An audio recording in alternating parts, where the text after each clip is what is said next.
الحمدللہ رب العالمین والصلاة والسلام علی سید المرسلین اما بعد۔ حضرات، رحمت للعالمین کا لایا ہوا رحمت سے بھرا ہوا دین، آج اس کے دوسرے پارٹ پر گفتگو کرنے جا رہا ہوں۔ آخری رسول جن کو اللہ نے رحمت للعالمین بنا کر بھیجا سارے جہان والوں کے لیے، اللہ کے رسول پر اللہ کی طرف سے جو آخری کتاب آئی جس کا نام قرآن ہے، اس قرآن میں اعلیٰ انسان کی جو صفت بتائی گئی ہے، ان میں سے ایک صفت یہ ہے کہ وہ لوگ جن کے مالوں میں مقرر حصہ ہے سوال کرنے والوں کے لیے اور محروم کے لیے۔ یہ بات سورہ ماعرج آیت نمبر 24 اور 25 میں موجود ہے۔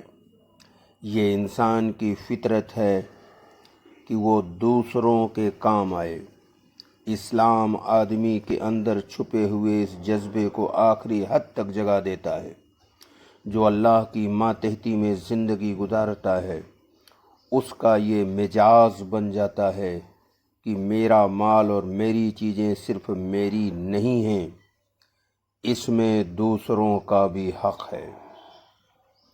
وہ صرف انہی کی مدد نہیں کرتا جو سوال کرتے ہیں، بلکہ ان کی بھی مدد کرتا ہے جو ضرورت مند ہیں لیکن شرم و غیرت کی وجہ سے سوال نہیں کرتے۔ اور اگر کوئی آدمی صرف اپنے مال کو اپنے اوپر خرچ کرتا ہے تو میں سمجھتا ہوں اس میں اور جانور میں کوئی فرق نہیں ہے۔ یہی وجہ ہے کہ ارسطو جیسے اسکالر نے کہا، یہی پشو پوتر ہے کہ آپ ہی آپ چرے۔ یہ جانور کی فطرت ہے کہ وہ صرف اپنے پیٹ کی فکر کرتا ہے، دوسروں کی اسے کوئی فکر نہیں ہوتی ہے۔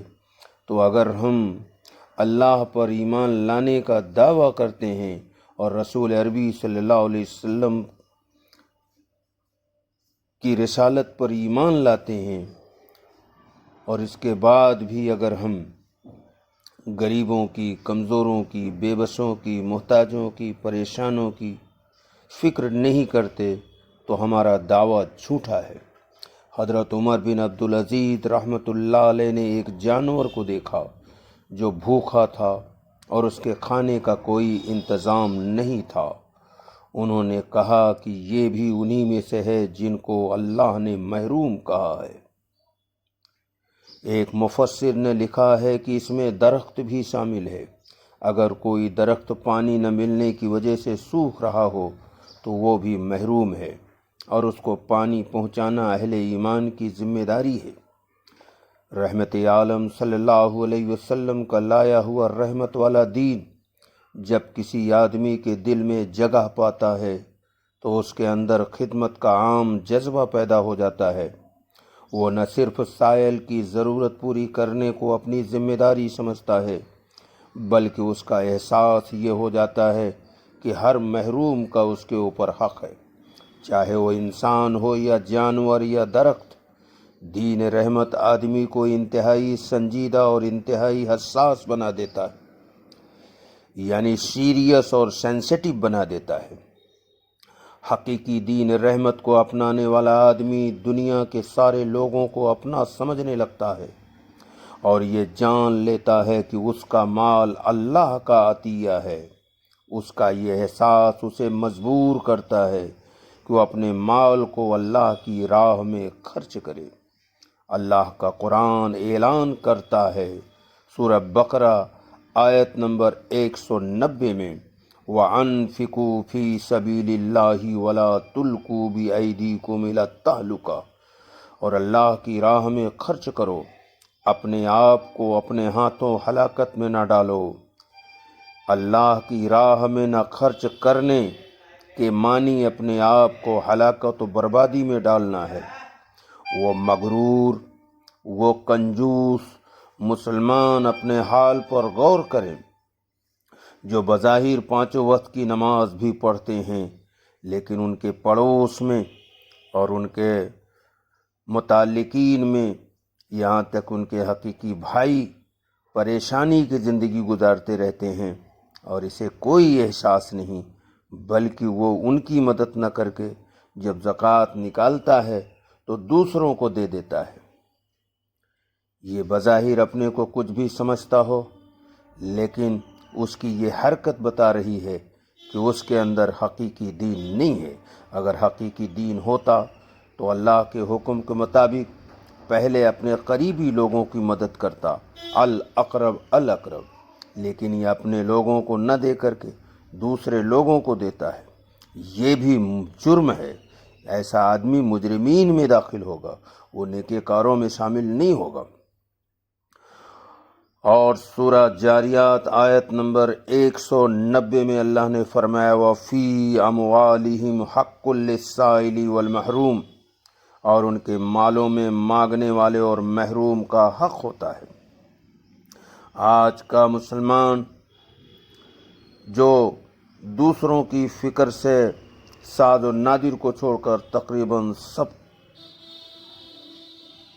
خالی ہیں، لوگوں کی مدد کرنے سے محروم ہیں، ایسے لوگ اپنے بارے میں قرآن کی روشنی میں اور نبی کی سنت کی روشنی میں ذرا غور کریں کہ ہمیں کیا کرنا چاہیے تھا اور ہم کیا کر رہے ہیں۔ سورہ مدثر آیت نمبر 40، 41، 42، 44 بھی ذرا سن لیجئے۔ جنتی جہنمیوں سے جو سوال کریں گے وہ بڑا حیرت انگیز ہے۔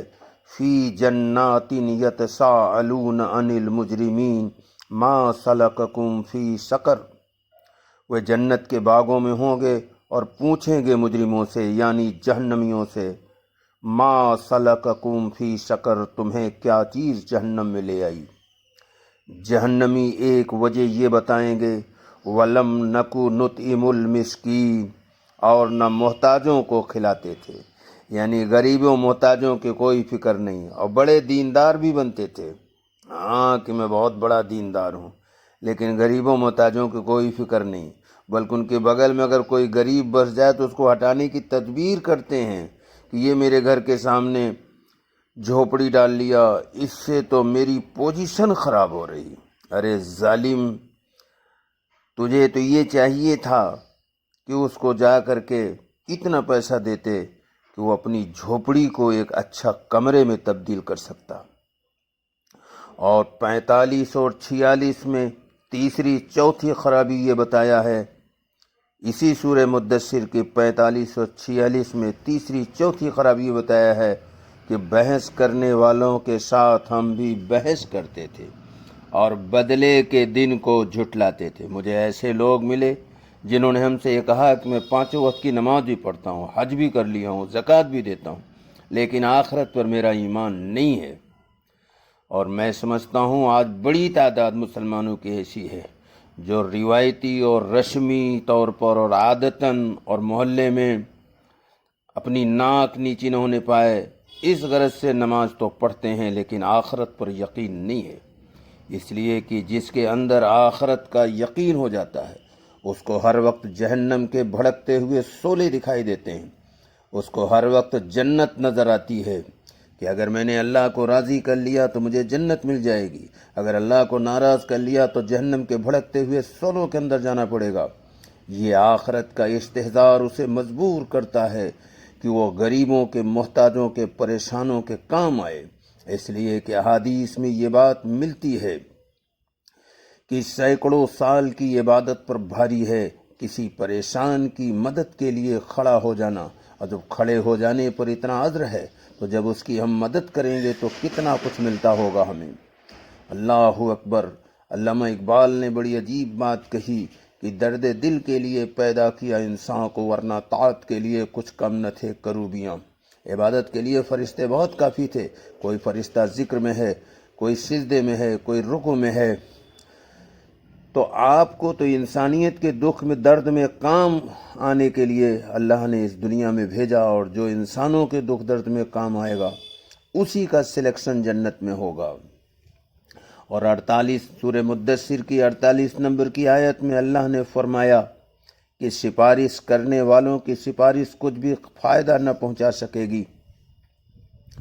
49 اور 50 اور 51 میں فرمایا کہ انہیں کیا ہو گیا ہے کہ نصیحت سے منہ پھیر رہے ہیں، جیسے بدکے ہوئے جنگلی گدھے ہیں جو شیر سے ڈر کر بھاگ جاتے ہیں۔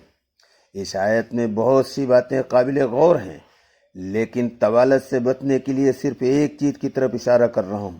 آج مسلمانوں کی بڑی تعداد یہودیوں اور عیسائیوں اور قوم نوح کی طرح ایک خود ساختہ عقیدہ بنا رکھا ہے کہ ہم کلمہ گو ہیں، جنت میں چلے جائیں گے۔ یہاں اس آیت میں کہا جا رہا ہے کہ سفارش کرنے والوں کی سفارش کچھ بھی فائدہ نہ پہنچا سکے گی، بلکہ قرآن تو یہ کہتا ہے سورہ فرقان میں کہ اللہ کے رسول بے دین مسلمانوں کی شکایت کریں گے اللہ سے۔ وقال الرسول یا ربی ان قومی اتخذوا ھذا القرآن مہجورا۔ رسول اکرم صلی اللہ علیہ وسلم کہیں گے کہ اے میرے رب، اس قوم نے قرآن کو چھوڑ دیا تھا۔ تو رسول جس مسلمان کی شکایت کریں گے وہ کامیاب نہیں ہو سکتا، اس کا ٹھکانہ جنت نہیں ہو سکتا۔ جس کی شکایت نبی کریں گے وہ جنت سے محروم کر دیا جائے گا۔ قرآن کی بے شمار آیات سے یہ ثابت ہے کہ جو لوگ اللہ کی نافرمانی میں زندگی گزارتے ہیں اور اسی حال میں دنیا سے چلے جاتے ہیں، ان کو وہاں کوئی مدد نہ پہنچے گی اور ان کا ٹھکانہ جہنم ہے۔ اس کی تفصیل دیکھنا ہو تو سورہ بقرہ آیت نمبر 48 دیکھ لینا، یہ دوسرا موضوع ہو جائے گا۔ ورنہ جی تو یہ چاہ رہا ہے کہ شفاعت کو جو جھوٹا عقیدہ لوگوں نے پال رکھا ہے اس پر تفصیل سے گفتگو کروں، لیکن یہ مضمون دوسرا ہے، میں اس پر نہیں بات کروں گا۔ اور اس میں ایک بات یہ کہا کہ انہیں کیا ہو گیا ہے کہ نصیحت سے منہ پھیر رہے ہیں، جیسے بدکے ہوئے جنگلی گدھے ہیں جو شیر سے ڈر کر بھاگ جاتے ہیں۔ یہ بڑی عجیب بات کہا۔ اس پر ایک اسکالر کے ایک جملہ یاد آ گیا کہ وہ لوگ تباہی کے دائمی جہنم میں ڈال دیے جائیں گے جو دنیا کی خود نمائیوں میں اس طرح گم ہیں کہ کوئی نصیحت کی بات سننے کے لیے تیار نہیں ہوتے۔ نصیحت چاہے جتنی ہی صاف اور واضح ہو، سننے والے کے لیے وہ اسی وقت اثر انداز ہوتی ہے جبکہ وہ اس کے بارے میں سنجیدہ یعنی سیریس ہو۔ اگر سننے والا سیریس نہ ہو تو نصیحت اس کے دل میں نہیں اترے گی۔ جو دلیل ایک سنجیدہ انسان کو تڑپا دیتی ہے، وہی دلیل بے پرواہ لوگوں کے لیے فضول کی بحثوں میں اضافہ کرنے کا سبب بنتی ہے۔ آخری رسول صلی اللہ علیہ وسلم کا لایا ہوا دین رحمت ملک گیری کا دین نہیں، یہ مکمل طور پر انسانوں کی خیرخواہی کا دین ہے، اور خیرخواہی کا کام ہمیشہ امن چاہتا ہے۔ وائلنس کا ماحول ہرگز خیرخواہی کے لیے مناسب نہیں ہوتا۔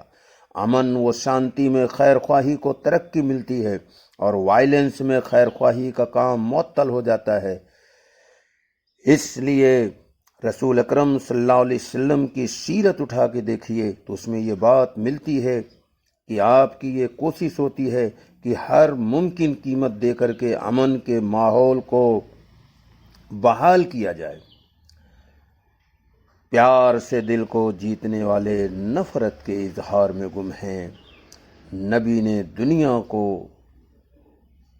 محبت سے، ہمدردی سے، بھائی چارگی سے ان کو صحیح راستے پر لائے تھے، اور دنیا میں اتنا بڑا انقلاب لائے کہ دنیا کے تمام سنجیدہ اہل علم کا اتفاق ہے کہ اس زمین پر اتنا بڑا انقلاب آج تک نہ کوئی لا سکا، نہ آئندہ اتنا بڑا انقلاب کوئی لا سکے گا۔ اللہ ہمیں اور آپ کو سب کو رحمت عالم صلی اللہ علیہ وسلم کی رحمت سے بھری ہوئی زندگی گزارنے کی توفیق عطا فرمائے۔ وما علینا الا البلاغ۔